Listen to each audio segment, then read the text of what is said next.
I want to use my time this morning to speak about the challenge and the opportunities that are created by the Common Core.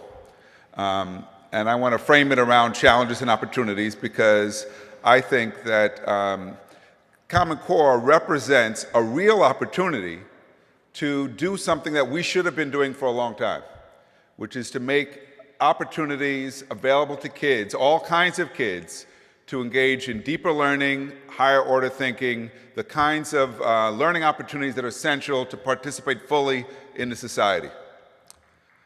However, I also want to speak directly to the challenge, something that I don't think our policymakers fully understand, and in some cases, so many of our districts don't fully understand. And that is that the work involved in making sure that all kinds of kids and their teachers are actually ready to do this work. Right?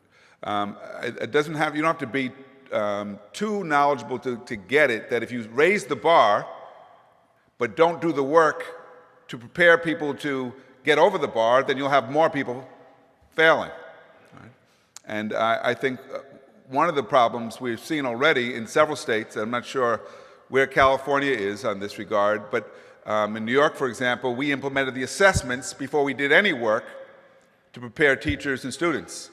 And not surprisingly, we saw people failing in droves, and not surprisingly, we've seen the opt-out movement growing in many states where this has occurred.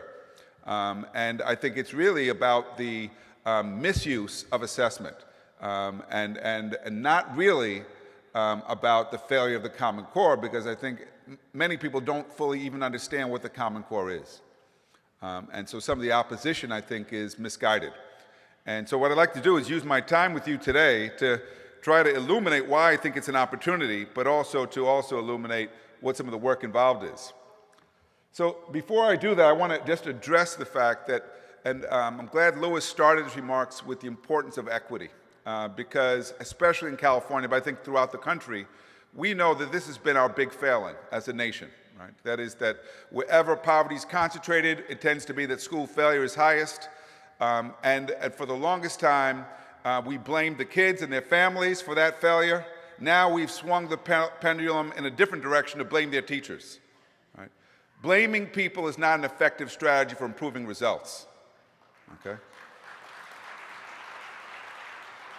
And simply pressuring schools will not get schools to improve. I can't tell you how often I see this and how crazy it is, where you see them print out the reports of which schools are failing, which schools are underperforming, and what do we knew already those schools would be struggling, because we know the race and class profile of those schools, and we know the needs of those kids, and we know that those needs are not being addressed. And by now, we should know that if we ignore those needs, we won't get better results, and that pressure is not an effective reform strategy. So part of what we've got to do, if we're going to recognize that equity is important, we've got to recognize that equity also means not all kids learn in the same ways, that if we're really serious about ensuring that all kids have that opportunity to learn, then we've got to be organized to meet their needs.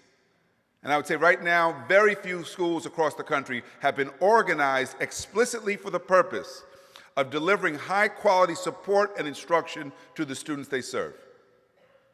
And consequently, the students with the greatest needs are always the students that are doing the least well. Not because they can't learn, but because they haven't received the support they need.